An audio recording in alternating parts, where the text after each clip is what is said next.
Hello, my name is John Spangle. I'm thankful you listened to this video. I'm starting a YouTube channel, which is a project I'm fresh at. So as I farther I do more things, more I'll learn on doing videos, editing videos. Right now the videos are just raw as could be, where I make all kinds of mistakes at first. Right now I wanted to give a testimony. The reason why I'm doing this, it's very important to me. I'm a disabled veteran. I've had cancer. I've survived. A lot of my friends I've known had cancer haven't survived, have died. Um, I wanted. I'm limited to physically on doing a lot of things. I can't. I'm even limited to walking. I bug my wife. I'm the biggest I've ever been weight wise, and I drive her crazy because before my cancer, I was really in the, I was really fit for a man of my age. I was 51 years old. I just retired from the military. The reason I retired was I had degenerative disc disease, and the last almost 2 full years, I dealt with a lot of pain. Being infantry sergeant's hard. I'm the type of person to be physical with the men and do things with them and train them. And I was offered the opportunity to be behind the desk. Actually, they didn't want me to retire because it was almost 8 months after I retired before I found out I had cancer. So at the time of my retirement from the military, I upset some people because I didn't stay in. I was retiring. I didn't want a waiver on a PT test, and to be honest, I was to the point where I didn't feel like I was combat efficient. And if I wasn't combat efficient, it was time to me retire. That was my position. I never meant to be a career soldier.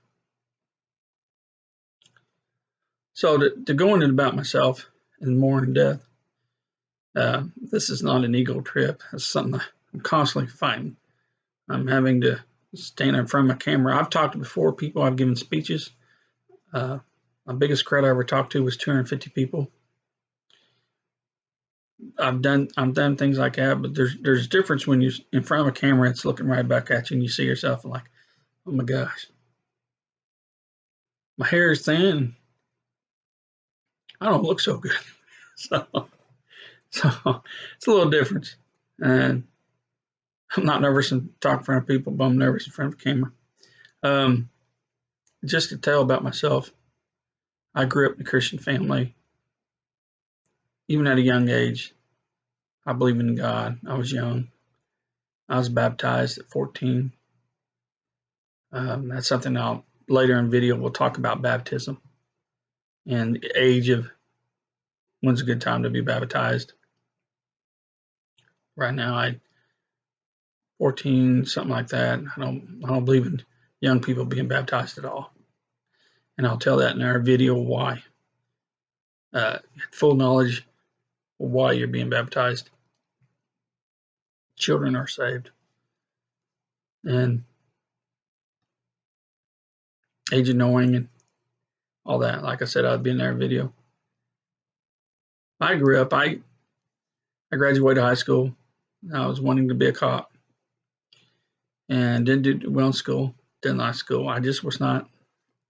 Farm school wasn't for my high school. Wasn't anything there. There was no athletics that I liked. We didn't have football, wrestling, things that I liked. I was a physical person.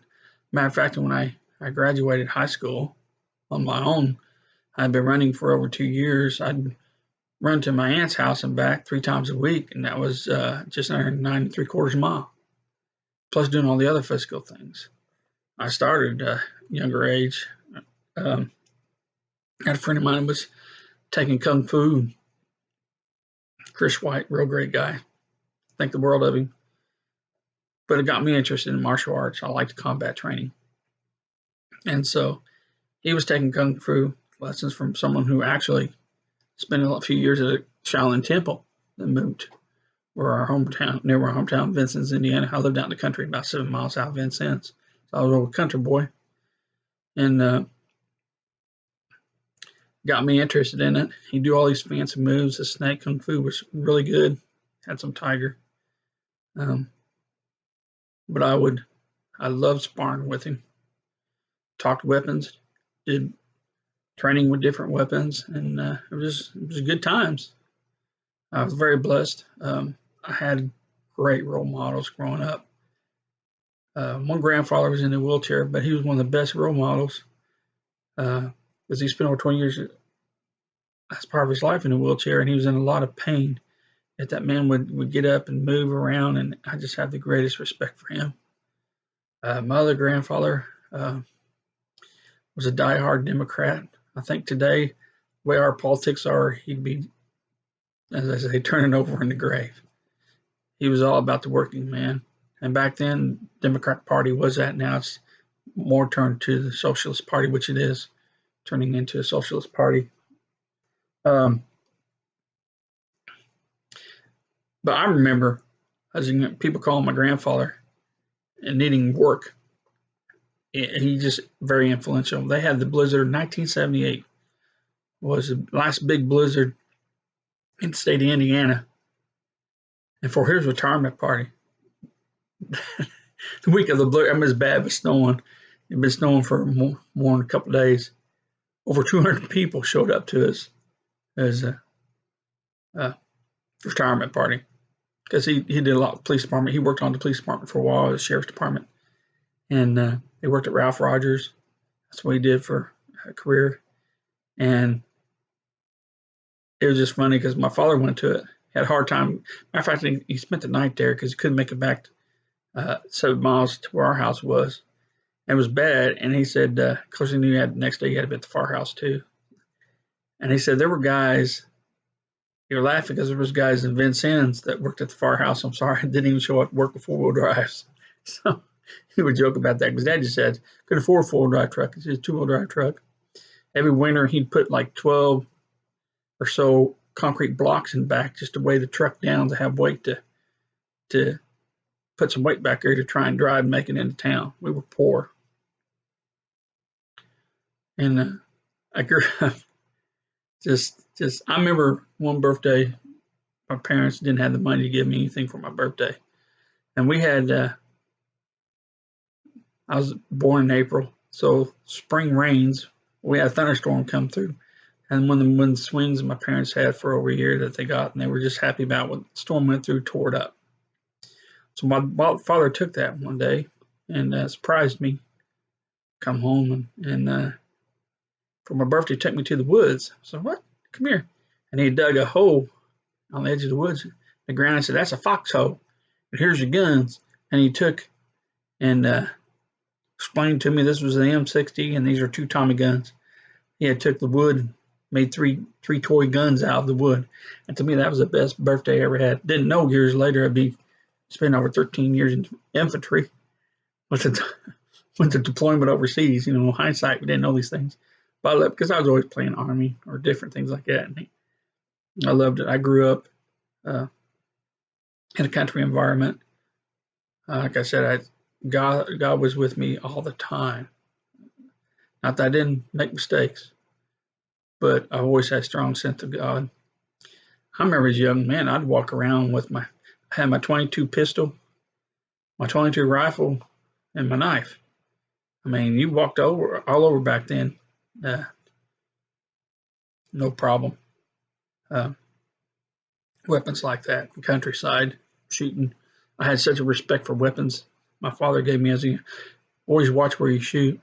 Don't shoot uphill. Make sure it's back behind where you're shooting at. Your bullets will travel. 22, technically a 22 long rifle could travel up to a mile. Won't, but on the box, if you look at it, it says because the grain, it could travel that far, but I don't believe it will, but you got a long distance. So I respected weapons. Did a lot of fishing. Even did some trapping back in the day. It's hard to believe. I learned a lot about trapping with my uncle. Uncle Herman, he took me out a few times trapping. Mom was against it, so we kind of like snuck out. Dad knew about it, but Mom didn't because she was like totally against things like that or hunting or anything like that. So it was kind of hard we'd have to sneak out and do it. I remember we trapped coyote, and hunt coyotes. What I hunt, because we get back then it was like $35, $45 for a pelt.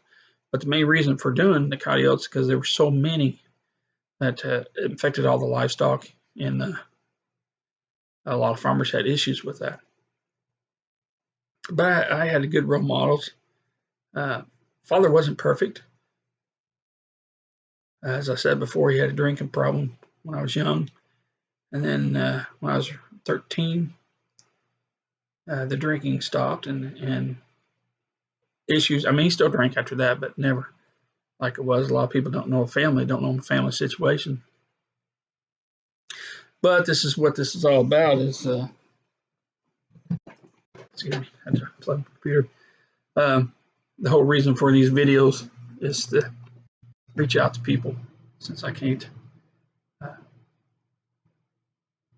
don't physically get out as much, and talk to somebody, and hopefully through my life we'll learn to maybe consider some things talking about study God. That's the whole purpose. I'm trying to reach one person. That's all I want. More would be nice, but one person to get something out of these videos. So that means opening up myself. But my father, as I said in a previous video, drank a lot. And then one time when I was 13, 14, had caught a hickory stick, a sledgehammer handle. I still have it today. I kept that sledgehammer handle given to me by my grandfather, my father's father, because he told me, he said, use this on your dad, because he saw bruises on my arms. When dad would come home, he'd go out and drink. I think it was Alice's, Woody's, or whatever tavern in Vincennes, and sometimes, and then he'd come home, and he loved a rough house, wrestle, but when he's drinking, he didn't know he was too rough, and it hurt. So I waited one Saturday night, and I was in bed with the hickory stick beside me under the cover, and when he came in there and he went to grab me, go, "How's this wrestle, boy?" I started jabbing him in the gut with the hickory stick, backed him up out of my room into the bathroom, and then I swung it like a bat and broke the baseball bat and broke a big mirror around the bathroom. It's like, and he's like, and mom's freaking out. Dad's like, what? And I said, I'm tired of the hurt. I'm tired of you hitting on me, grabbing me. That's got to stop now. And we do different things. Sometimes we have to open our eyes to things. The look on his face was total shock. And I think at that moment it sobered him. Because after that, he never went to a tavern. Not once. He still drank, but never drank like he did a lot before then. Never. And there was times he drank, yes.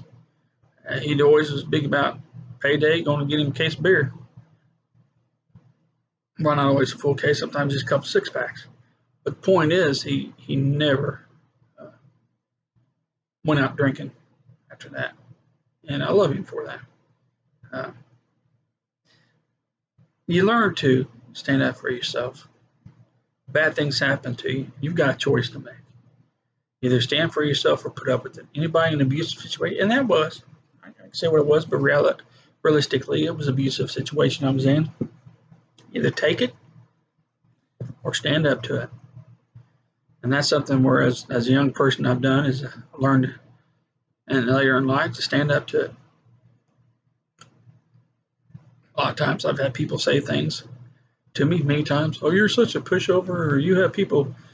I believe in turning their cheek, and it's not a physical thing. When Jesus Christ in the Beatitudes talks about turning their cheek, he's talking about words, not physically. Doesn't mean here, slap me here, slap me here. No, never was about that. A man is to defend himself because I am the body of Christ. So it is to be defended. And my responsibility for my family is to defend them. Words are nothing. Attitudes. Those that have bad attitude towards you are unchristian people. And if they say they're Christian, they're not being Christian.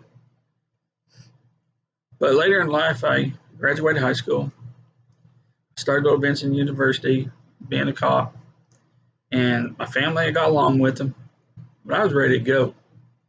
I remember Zane Green and Louis L'Amour Westerns. I was down Wabash River sitting there in between class waiting for my next class. I had like a 2-hour break. Got something to eat, sit down there reading the Louis L'Amour Western, and I was thinking, man, I want to cross that river.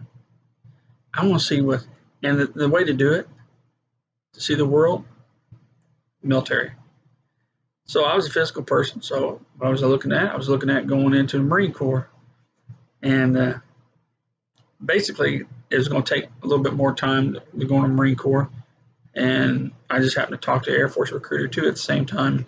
He'd get me in with like in a month. Marine Corps is going to be like the way their people will run their people at the time, 6 months or more. And they get me in, or I go Air Force and be in 4 weeks. I picked the Air Force. Once my decision was made to go, I was ready to go. I didn't want to wait no 6, 8 months to go. I was ready to go now. So I went to Air Force. I took life support specialist. It has nothing to do with medical. A lot of people think, oh, does that have to do with the hospital? No, it has to do with training air crew, survival instruction, how to use your equipment, inspection of equipment, anything to do with your survival equipment. So I did that. That was up my alley. That's the options. There was different options, but that was the options open to me. So I went in life support, and first assignment was to Guam. Went through training, went to Chinook Air Force Base, did that for 4 months. Had their basic training, and then Homestead Air Force Base. That was a tough school, 3.5 days of blue T-shirt and blue swimming trunks was my uniform. We did water survival training because we were going to give classes overseas. So the instructor class, you got to go through the training. Then I went to Guam. And then the main thing on Guam was we did different things. We had a POW training. I remember helping building a POW camp over there, where we gave the POW training, ground egress, things like that, and remedial water survival training. We were dealing a lot with officers. What I liked was you go out and do the training, you don't wear rank. So you're telling these officers what to do. And then at the end of the class, your training or whatever, a few days or a few weeks, depending on what the class was, they'll come in, they'll meet you, and you'll meet them for the first time. It's great when you come in, you got one stripe on your arm, and you're looking at a captain who's like, he was taking orders from you. I love it. In fact, I got in trouble on Guam one time. We was using the pool right there, officer pool, for some training, and we stretch out the parachute and have them swim underneath it with their equipment on. That was hard. It gets claustrophobic. Matter of fact, I helped fill out a report on the captain. We took him off flight status. Here I got 1 or 2 stripes, and I have the authority. Well, with other people on the list, but I was one of them that filled out the paperwork because he freaked out underneath there. He panicked. And if you panic in a pool, how are you going to be in a real world situation, you know? So I actually took him off flight status. How long was he off flight status? I have no idea. They took him off for a while. But we had a colonel. I don't remember if it was full board colonel, lieutenant colonel, standing up there and had a cable. He's on a diving board, have a cable, and you pull him and you drag him through. Same like it's being drugged. Your chute opening, dragging in the ocean, and how to release your chute and everything. Well, at the last minute, he said he didn't want to go. So at that time, I was in charge. And like I said, you know, old man told Pope, and they was like, Spango, he don't want to go. I said, who is he? He said, Colonel. So I said, I don't care who he is. Take that son of a, in other words, yank him off that thing and pull him down there. But now, so they did it. So I had to do a letter of apology for the colonel. I was looking at a letter of reprimand for talking that way. It was a big joke, and that's military. You know, you have to deal with some things. You know, I didn't look at him as an officer. I looked at him as a trainee. And they said, no, he's an officer, a high-up officer, and you should give him your respect due. And so I remember, I won't say who it was, that filled out, my sergeant for me that filled out the paperwork. He said, I'll write the letter, just sign it. He was very angry that I had to do the letter in the first place. He was mad. He said, I'll make the letter. You got to sign it. But I ain't going to make you go through the process of writing this letter. Screw him. I'll write the letter. You just sign the paper, sign your name on it. And that's what he did. He was real cool. But the problem with Guam was my first time away from home. And first 2 or 3 months, I'm keeping my nose clean, not getting in trouble. The base house, I'm at the barracks, Elizabeth Barracks. I was over in officer barracks because of vacancies and stuff. So it was easy around the officers. No thing. They were cool. They showed me respect. Yes, sir. Yes, sir. You know, and I got to know some on a first name basis. And I didn't get in trouble. Now, when I went to the enlistment barracks, it was a little different because officers, I didn't hang out with the officers. For enlistment barracks, we hung out. And then one thing led to another. And then I experienced things, and then I got in all kinds of trouble. And then I went in a bad way. Started drinking. And for me, there is, on my side of the family, my father's side of the family, I know someone who's an alcoholic. Actually, I have an uncle who's an alcoholic. And so it tendency there to overdrink. My father, like I said, drank for a lot of years. I was young. Well, I was still a teenager. I don't know exactly how old I was when my father got baptized. And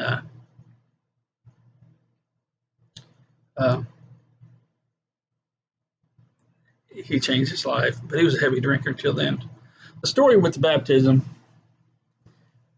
we were in church, and I did the sound system in the church with the minister. I was in the room there behind him doing the sound. Done it for a long time. And I grew up, for over 4 years, I did the church lawn. A lot of jobs I had, and one of them was cutting the grass church lawn. That was an 8-hour job. So the story with that is on his baptism,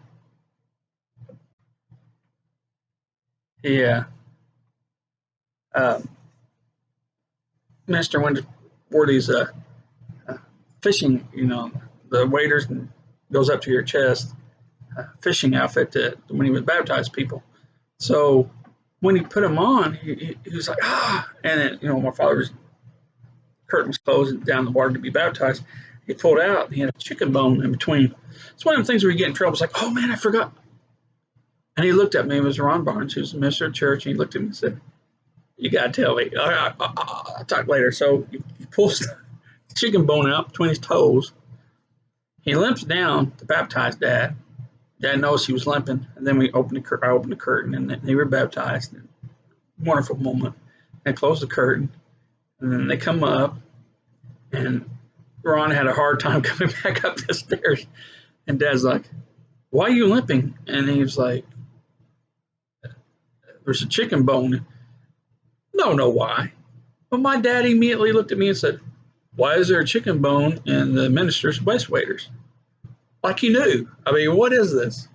Well, what it was, I had to explain. And it was Ron's, one of his favorite stories. We had the week before, we had homecoming in the church. And I've been talking to a couple of the guys, like Chris White, one of the other guys, because I was thinking during church, it was a real long service. Afterwards, we were having a get together, and there was food down in the kitchen. So, I'm thinking, and there's food down in the kitchen. We can go snack on something. Hey, it's a late service here. As a young man, you're thinking these things. Well, let's go ahead and sneak down there and get some food. So I don't remember if it was Chris White or Brian Birch went with me, and we snuck down there. We got in the kitchen. Couldn't figure out what to eat. Well, I was thinking lemon pie or something like that, one of the pies. We got thinking, no, we can't cut up a pie. Oh, let's get some ham and some chicken. So we're eating food. Well, one of the deacons in the church made their rounds and was walking back there. It's like, oh my, somebody's down there. And he heard us. So being good young Christian boys, we took off. So we ran into the bathroom. Well, we went into the side bathroom where it's just a toilet, a sink, and a urinal. So my buddy's throwing his food down the toilet, and then hurry up, flushes the toilet. I'm like, what am I going to do with this? I can't put it down the urinal. Because I didn't get a chance. I had some chicken bones after some chicken I was eating. What am I going to do? Then I seen the waist waders hung while they were in the downstairs bathroom. I don't want to stay upstairs. They're hanging there, so I'll get it later. So I threw the chicken bones in there. And obviously I forgot. And a week later, my father was baptized. So Ron loves telling that story, how I was the cause for the chicken bone, my father's baptism. But as I said, unfortunately, I was on Guam, and it's not unfortunate, but the route I took was a bad route. I got involved in drinking. I got involved in some personal things that I wish I hadn't got involved in. Just to be open, they have massage parlors on Guam, so I got involved in going down there. It started out as being a designated driver for some of my buddies. Got in trouble down there, drinking and going to a massage parlor, having fun with women. Can you imagine what they were doing? And then I got innocent. Well, I'll drive for you guys. And then one thing led to another over a period of time. And you're around sinful things, it's going to affect you. So yes, I got involved in a lot. And then for 6 months, something like that, drinking, carousing, just ungodly things I shouldn't have been doing. Well, during this process, I had a young guy I was rooming with, and we got in an argument about some things. So we decided to not be roommates anymore. I had a chance to go upstairs, so I was going to go upstairs. And about this time, I prayed to God and went to a room one time by myself and just had prayer. Got on my knees, haven't done it in a long time. Like, God, I'm doing some things that's just breaking my heart. I'm not living right. This is wrong. I'm doing the most vile things, and so I was doing a lot of sin. And a lot of sexual sin will get to you more than anything. And all these women, and it just was eating me up. And I decided to turn my life around, not go around these places and start doing other things. So, well, my roommate come in there, and we had some words, and I come in off, it was an argument. Wait, one thing that's short, I come off an 18-hour shift. We were doing exercises, military exercises. I came in one day, popped on the bed. I didn't even know he was around. I thought he had already, because he had been moving this stuff out over a couple of days. He was moving out, then I was going to go upstairs and move out. And I thought I heard the door open, didn't know. I'm laying on my stomach. I just popped down. He jumps on my back. I was able to, at the last second, I heard something, like when something's coming at you. So I rode on my back. And it was a free-for-all fight. He just come on there and started waylaying me and just smacking into me. And one thing led to the other. And then I got behind him, and I got him pinned. And then I was like, man, I can do anything I want to. I had him pinned, one arm pinned, slapping the back of his head, back, not hitting him, but slapping. Man, I can do anything I want to you. Just, I'm going to let you up. It's over. Well, I shouldn't have let him up. I let him up. He came up swinging. So it ended. I finally got him down, beat him down, and it ended. It ended me just grappling on him. I didn't even throw any punches on him. And he broke down. Now, what is your problem? And he broke down in front of me and told me how he seen where I come in there, carrying my Bible, being, as he called me, Mr. Christian. And then within 4 months, I started not being a Christian. So I wasn't a good example. I didn't know he was looking at me. I didn't understand. I was young. I was 20 at the time. And it realized how I failed. And he had a lot going on in his life. And I was not the example. I should have been the example, and I wasn't. So I sat there, and after he left the room, prayed to God, and just give me a sign, or just show me something. Why? And after my prayer, I was thinking, I've been smacked up in the face before. This guy done laid me 3 or 4 times in the face. My face should be swollen, it's bloody. So I went up in the mirror to look at myself, because I didn't feel no blood. And to me, that was God showing me. My face was not swollen. I mean, this guy, I'm telling you, he was laying down on me like MMA, UFC type stuff. And there was not a bruise on my face. There was no blood. And at that moment, I just broke down, cried, and I prayed to God that I'm going to try my best to try and change my life around. And during that frame time frame, a few days later, I still hadn't moved out. It was the day I was moving out of that room. My neighbor came by next door. He said, "Hey, come over room and talk to you about some stuff." Cool. He's wearing this weird outfit. I was like, "Frick, you dressed for Halloween, dude? What's up to you?" Went in there and had his stuff in his room. Went in there, and I don't know what it was. I'm exaggerating because our rooms were carpeted. But he had a pentagram, candles out, everything. And he told me he was a warlock. And he told me, he said, "I want you to join my group. We've been looking at you, me and some people, and we want you to join us." And I'm like, "Man, I've turned my life around. This is it. I turned away from God. I'm coming back to God. Period." He got in my face. He threatened me. He said, "No, there is no turning back. You're joining us." I said, "No, I'm not. I'm not going to join you. What you're doing." He cursed me, and I was young. I didn't know.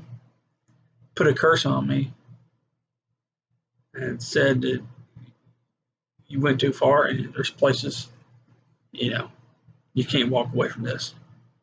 Man, I wasn't involved with you doing anything. No. And this is something I talk about. A lot of people make fun of me. Very few people I've talked to about it. But it's something that's very important to me. But that night, I went in my room, and there was a divider between where my bed was and my roommate's bed used to be. And I could swore him down. I heard him over there. I was like, "What? What are you doing in here?" And named out. "You over here? Man, I thought you were moved out." So I heard somebody walking over. I went around the corner, saw nothing. Maybe I'm just tired. I went back again. And then, because there's lockers over there, I heard a locker door shut. I'm like, "What the crap?"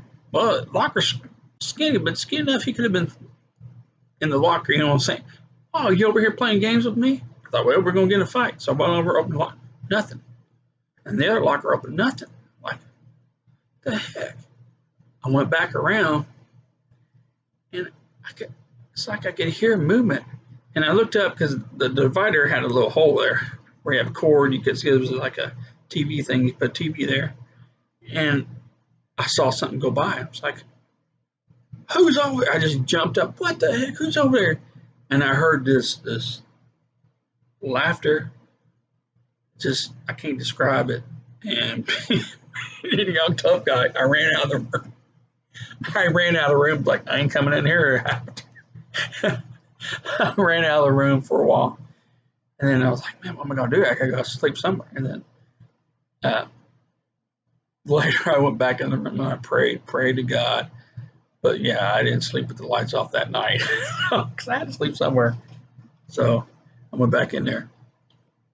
I didn't understand what spiritual battle was about demons at that time. It went later in life that I learned to study more about things. And that's what it was. Is I was being involved in things I shouldn't have been involved with. And it was leading me to a path I couldn't come back from.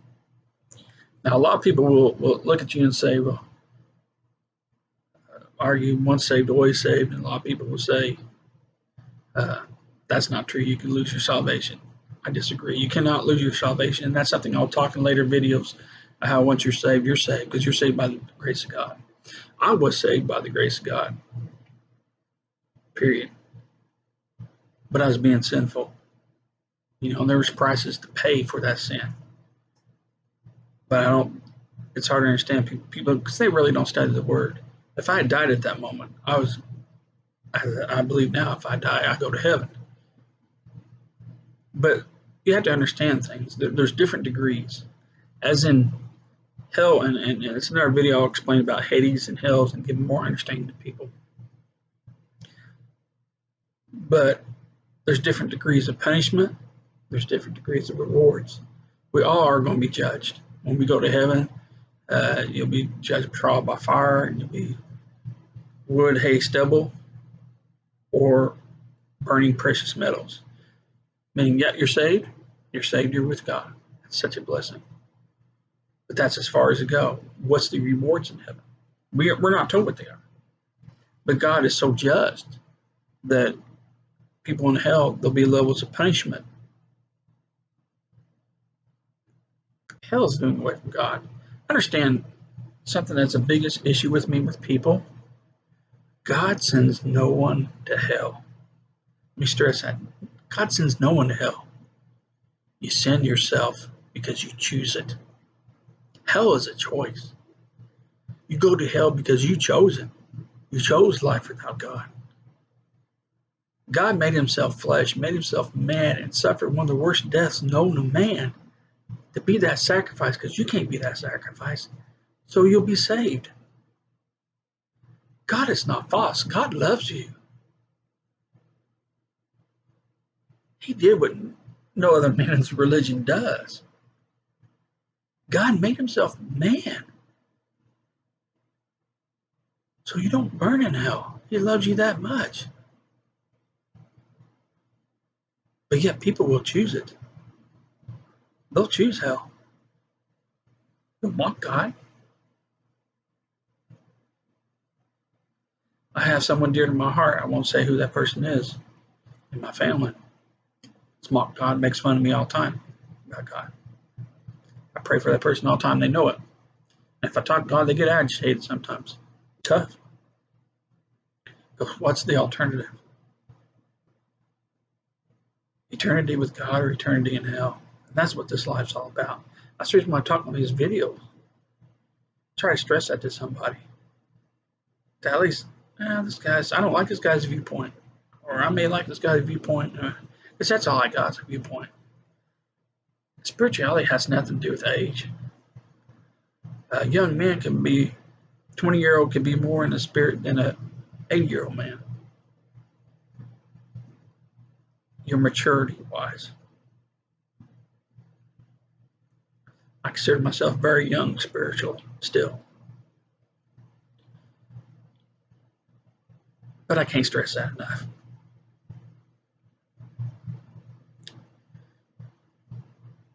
We make choices that affect us. I made choices as a young man that's affected me as older. I made some mistakes. I've sinned horribly. I always talk about Guam because that's where I've done most of my stuff, but I've still sinned after Guam. Different reason, not the same reason as Guam, but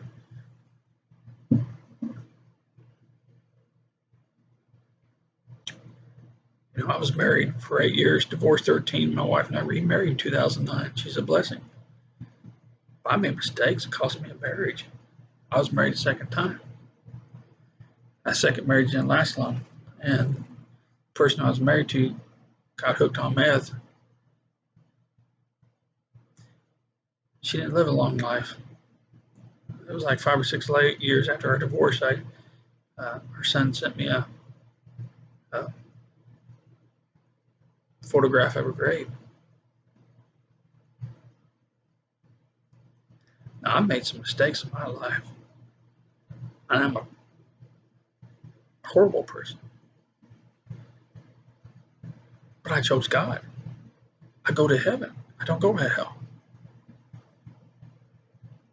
Even though I failed many times over.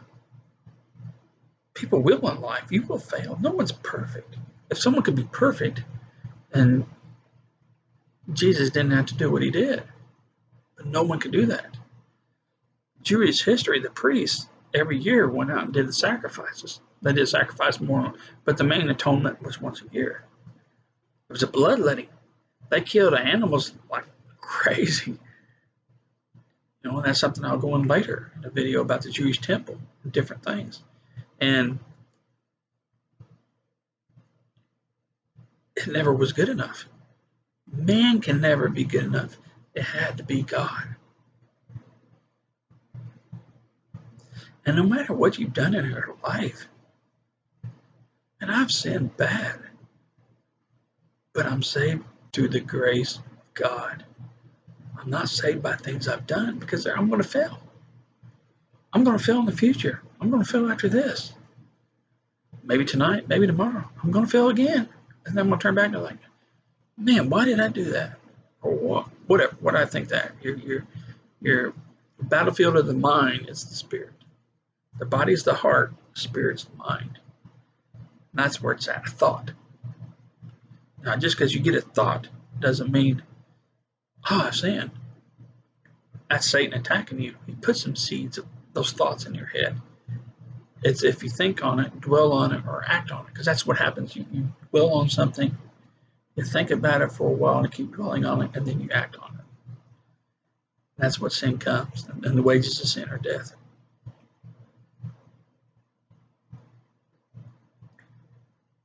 But I turned my life around when I was alcohol, and a lot was happening. I was overwhelmed, and I prayed to God. Well, I talked to someone who was done his duty while I was going to the United States, and great, Sergeant Smith. He was awesome, and Sergeant Smith was from Arkansas. And he says, "Man, let me talk to some people. Maybe I get you to come back because my tour was up. Well, maybe I get you to go to Arkansas." And I had relatives that lived 70 miles from the base at Little Rock Air Force Base. I was like, fantastic. And so I wound up at Little Rock Air Force Base, which was a blessing because I bugged my cousins, Robert and Kathy Williams, awesome family, God-fearing family. And I spent every weekend there. Every weekend I was there. Kept me out of the drinking. Kept me away from the sinful lifestyle that I experienced overseas. And then it kept me on the straight and narrow. And then I stopped seeing them because I started dating a local girl whose father had a locksmith business, but was at a church and was a minister and associate pastor at a church she was at. Things turned around, and I married this woman. Wonderful. I always call her my Southern Belle. Wonderful woman. I tease her. She's Southern. I'm Northern. I said, North kicks South butt again. She gets at me. Thinks I'm crazy. And it's been a roller coaster. Marriage is a commitment. It's not all fun and games. You know, when you're a young man, you think you're going to get married to a beautiful woman. She's going to stay beautiful all the time, waiting for you, wait on your hand and foot, never be in a bad mood. That's not what life is all about. But we've had 3 beautiful children. They're adults now. And I'm a grandfather. My daughter has a beautiful son, Jack Robert. I love him so much. And Christopher has a beautiful son, Oliver. And recently had a daughter, call her Charlie.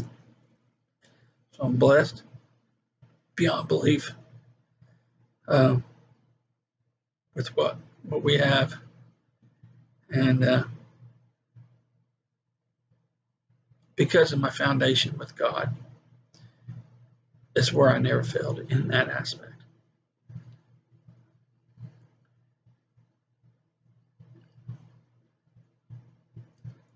My life's been a blessing.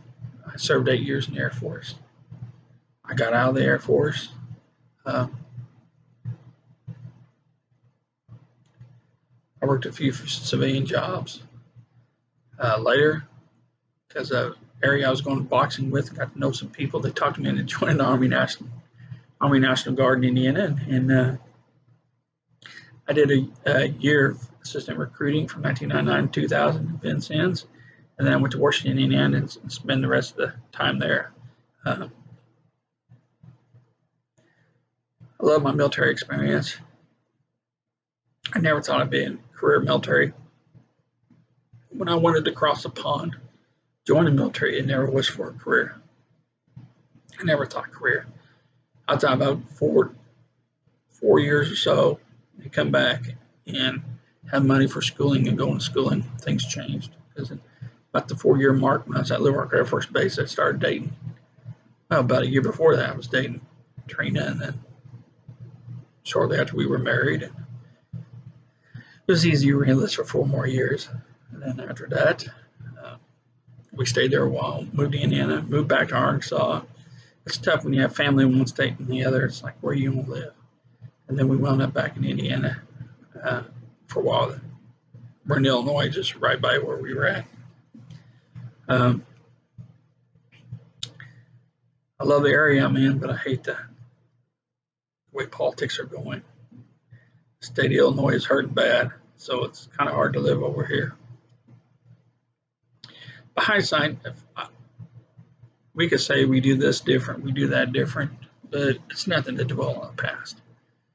That's where people make mistakes. You've got to move on.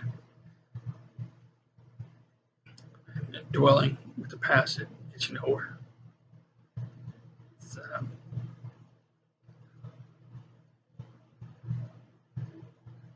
Right now, like I said, I'm retired. I served. Went into the guards. I served 5 years. After Iraq, I got out to take a break, and I was only going to take a year break. Wound up being a 5-year break before I went back in and finished up. And I went as far as my body would allow. Like I said earlier in this video, I was having issues with my health, kept me from finishing when I thought I should be in the military. I experienced a lot. I did like about 15 months in Iraq.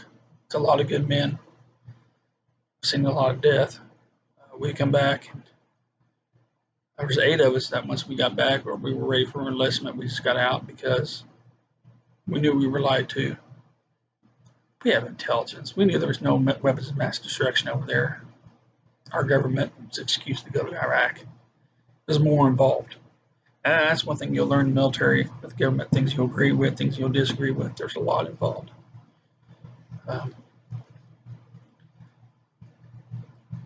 Just throw a credence out there. I remember one time I went to Kuwait, Camp Doha. I was in a cow hall talking to some guys, they're special forces, and something recently happened. They were talking about a giant in Afghanistan. Years later, I hear the story about military forces are in 2003 or something, or 2001 or something like that, fighting an Afghan giant. Makes you wonder. A lot of people are misunderstanding of many things. I think a lot of people live in a bubble. They don't understand what's going around spiritually, physically. We're taught things in school that are far wrong, and that's more videos that I'll be going into about different things about the Bible. Some people say I'm very extreme. When Israelites fought in Canaan, they fought giants. When they say they were like grasshoppers to them, they literally meant they were like grasshoppers to them. I believe these Canaanites were around 25 feet tall. So that's a video you'll get into. I'll get in my giant video. Things that are not taught. The problem with it is we look at Adam and Eve before the flood, and we act like, well, these people are about maybe 5'8", 6 foot tall. We're not looking at people now. The whole world before the flood was a totally different ecosystem. Everything was bigger. Everything there's proof. Everything was larger. I believe Adam was actually and Eve were very tall. I believe Noah was the last of the lineage. Noah was tall. There was no 6 foot man on the ark. And there's a lot of things in videos that I want to express and go to give you more teaching.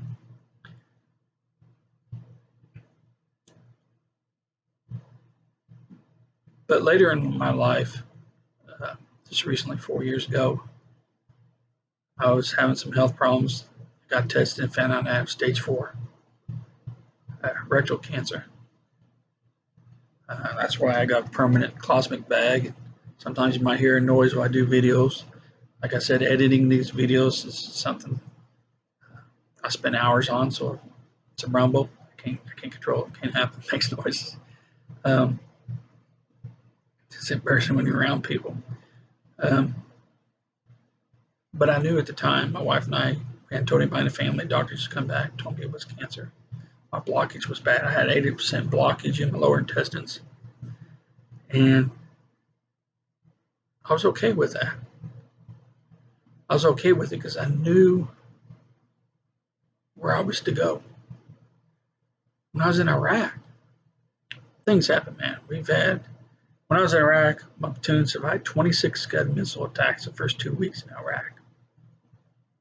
We survived mortars, RPG, IED attacks, Small arms fire like crazy.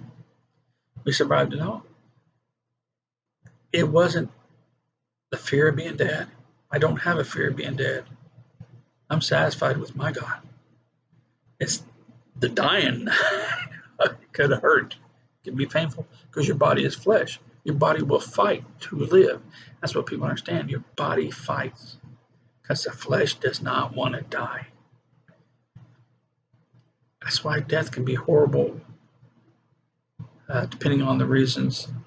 Cancer is one of the worst. I knew it'd be a horrible thing.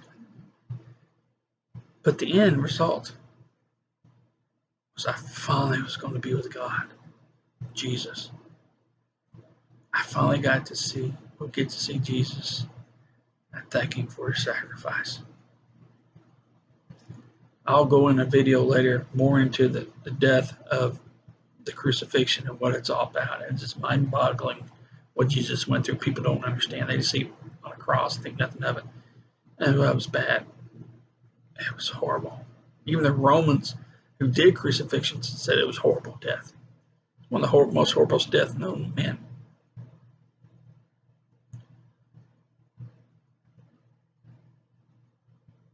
But I had that satisfaction knowing, I think I upset my wife. I was like, I can do this. And she's like, well, what about us?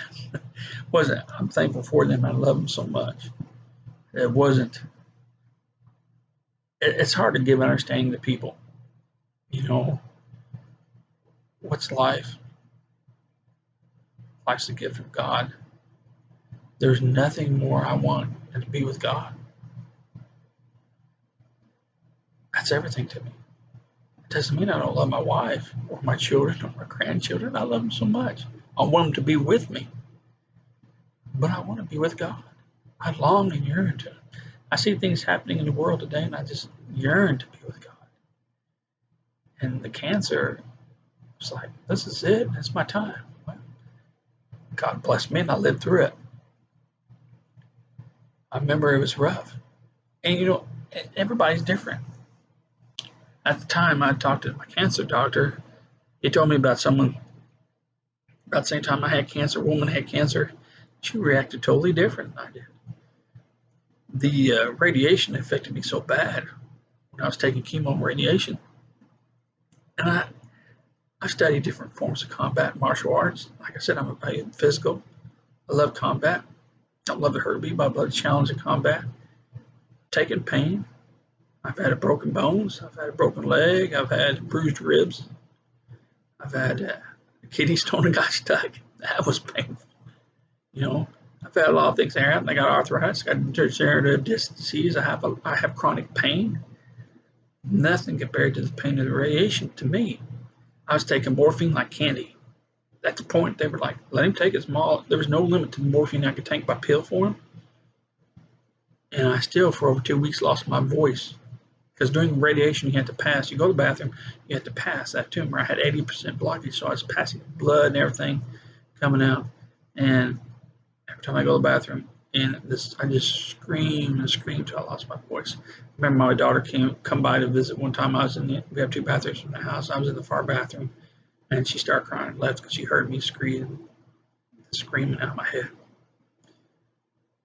But I went through the radiation part, and they had to let me heal. And then I did my operation. And of course, after my operation, I had to do 4 different kinds of chemo. One was experimental for a few months. I came back from our operation, they expected over 50% of cancer to be left. When I came back from my operation in St. Louis, I had 10% of cancer left. I'm in the top 10 or top 5 of anybody in North America with my cancer doctor. He's had in over 20 years of healing. I've had so much, but I had a lot of people praying for me. But what he explained to me, we had talked, though, one thing he did notice with people in 30 years, those that suffer a lot with pain, with radiation and things, because it's working, it's killing the cancer. Where he noticed other people, like he was telling me about this woman who didn't hardly any pain at all through the radiation, didn't have pain, had after her operation over 70% of cancer in her body, but they were able to get it. I said with the chemo, it was able to break it down the rest of the way. Chemo was rough. I never, you know, infantry sergeant, road marches, doing this and that, never getting sleep training. You get tired. But the chemo was the exhaustion.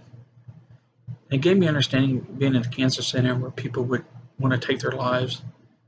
The chemo just wears you down like nothing ever before. Just to breathe is very hard for a person with cancer, chemo, or sick.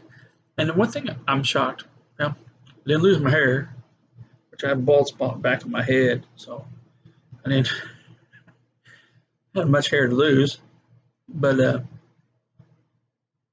wasn't nauseated with it, where a lot of people were get sick. But on the other hand, the weakness was like it was hard to move. And it was hard. It was a different fight. With the radiation, you felt severe pain beyond belief for me. And then with the chemo, it was the exhaustion, the being so tired, just wanting to quit and give up. And that was a rough time, but I made it through. When you have your life and you have faith in God and you know what's at the end, you can manage anything. Doesn't mean I get upset about things. My wife can tell you, I'm combat veterans. I'm diagnosed PTSD. I do have some anger issues. People don't understand what it's like to be a veteran. 22 veterans a day commit suicide.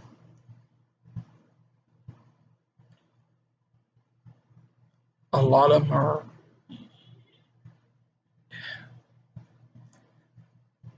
I've come back from Iraq. I don't sleep. I don't know if I've ever slept through a night. You see things still there. You try to hide things. With me, the cancer brought a lot of things out on that aspect, and it made other things worse.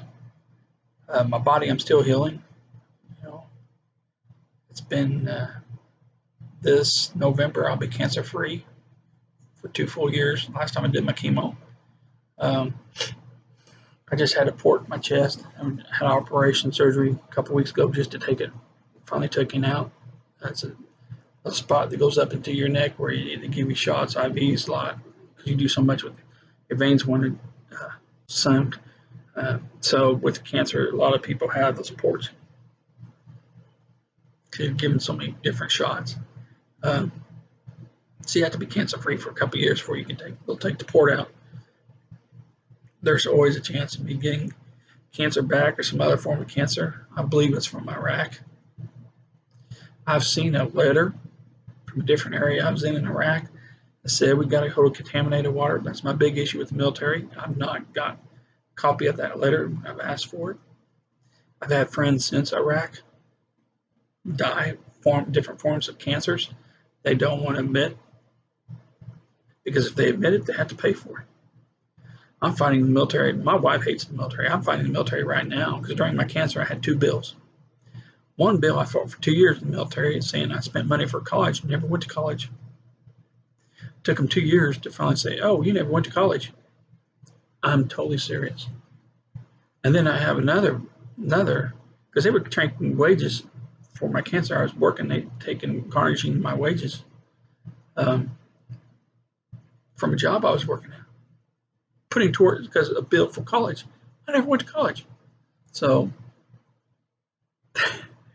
crazy it sounds. I started to go to a school back in 2009, by the time Trina and I got together. But her father had lost his leg due to diabetes. At that time, she had went to Arkansas, and this before we got together. It was in that year, and be here for the kids. And I was going to go to school and say, you know what? I was going to go to a trucking school. It's not going to work out. So I canceled before I went. And then I got a hold of the military. Hey, I won't need no money for school because I'm not going. Well, they had it down at the records as I went to that school. But yet I never received money for it. So they had this. They said I had a $3,600 bill. So they started garnishing my wages. And my wife fought him because I was sick with the cancer. All this came about after my cancer. She fought him, and finally It's like, oh, so you would think they would give me my money back. Well, they didn't. They put the money towards a different bill. And what it was in 2009, I did a 6-year enlistment. Actually, I served 7 years when I retired in the military. And they said they'd give me different reasons that I wasn't eligible for the bonus. I got 15,000. It was 7,500 up front. Then 3 years into enlistment, a 6-year enlistment, 3 years in, it would have been 2012. How was to get the other half? Well, I waited. It was time for get the other half. Waited a couple months. And then there was like, you weren't eligible for it. I was like, well, I got to pay this back. No, you don't. I don't have to pay it back. No, you don't have to pay the first half back. That was our mistake. I finished up my military career. Got out, and guess what? They started taking their money away from me. Right now I'm on disability, so they're taking out my disability right now. It's going up to the Pentagon. It's an arbitration. It'll take up to 2 years before I get an answer. It's been almost 3 years.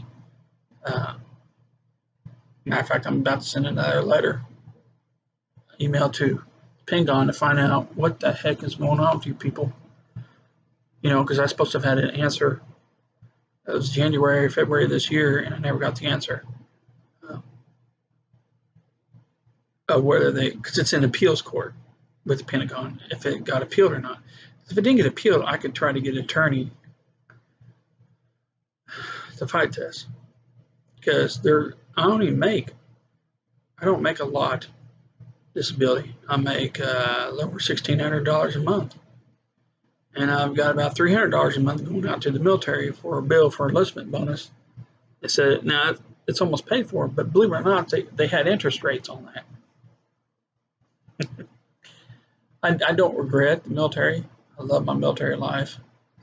My wife, like I said, is upset with it because of the finances, issues, and hardships because of the military. And because of my cancer and not getting anything for my cancer. My back, the VA, with my back and problems, the VA says, and I have problems with my hip. VA's like, no documentation. And like I told that VA doctor, I was taught in the military, suck it up, buttercup. I'm infantry.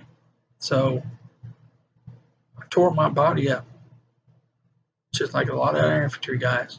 And you're not helping us. And then she said, well, if you lose weight, you're fat. I know I was mad the day I came back and told my wife, I was so angry with that lady. She's a foreign doctor anyways. All the doctors at the VA, the 4 doctors at the VA I go to, are foreign. Nothing against foreign people, but no bedside manner, you know, and they're like, well, you're fat. And she's not a skinny woman. Tell me I'm fat. And I'm like, well, this way because I do not eat a lot, but I cannot exercise. I've been to different doctors. I go to a chiropractor on a regular basis just so I can walk. I'm in chronic pain. I can't move. I still try to move around a bit. And she's like, you need to quit making excuses. And that's when I got angry. I'm not trying to make excuses. It's ridiculous. 50 years of age, I'm a freaking Atterbury, wrestling around with one of my guys one day. 2 days later, I'm boxing against 5 different people, beating them all. Don't tell me I'm making excuses. Don't tell me I'm out there. My soldiers tell you when we did push-ups, it was knuckle push-ups. I remember one E7 getting after me one time. He heard I was doing knuckle push-ups. He's like, what are you doing making these guys do push-ups on their knuckles on rocks? I'm like, I'm doing them with them. He's like, huh? They got to do me. All they got to do is 10. I'm doing 20 at a time. All they got to do is 10. I take one of the guys, come out. Okay, let's see how tough you are and see if you can do these push-ups. And it's just respect. Get with the young men. If you get physical, do physical with them. They enjoy it. I remember taking young soldiers low crawling up a hill. You guys gonna make it up that hill? Yeah, Sergeant, we'll do it. We'll make it up the hill. You can't make it. And then I come up behind them and jump on top of them, start pulling them back down. And it was like, first they didn't know how to react, you know. Combat's physical. That's what it's all about. And that's the way I train. I'm old school. And I won't change, you know. And maybe that's the reason why I tore my body up. But I prepared them for combat. That was my responsibility. And to have this doctor, a VA doctor, tell me, you make excuses, don't get me started. You don't know who I am, what I've been through. You need to freaking be responsible and take care of your soldiers. And that's a problem with the VA. They don't do that. Now, President Trump is trying to change that, and he's passed some laws where they will take care. But like I told my son the other day, that takes a while. You pass a law, it may be 2 or 3 years down the road. It's not right now. So I have some issues with the military still, trying to deal with finances. We're struggling, and but I wouldn't change it for the world. I got to go around. I was blessed, face things. But what's helped me more than anything was I grew up in church and I had a strong foundation with God. And like I said, I've sinned and made mistakes. I failed many times, but God lifts me up. And so I have the love of God in my heart. I have with people around me. Like I said, I get angry. I'm a passionate person. Person's angry as they're passionate. And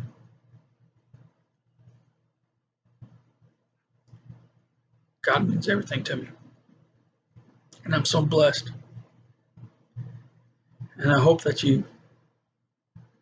whoever's watching this, take time to think about God. And I pray for you. And I want to thank you for listening to this young man speak. May God have blessings on you.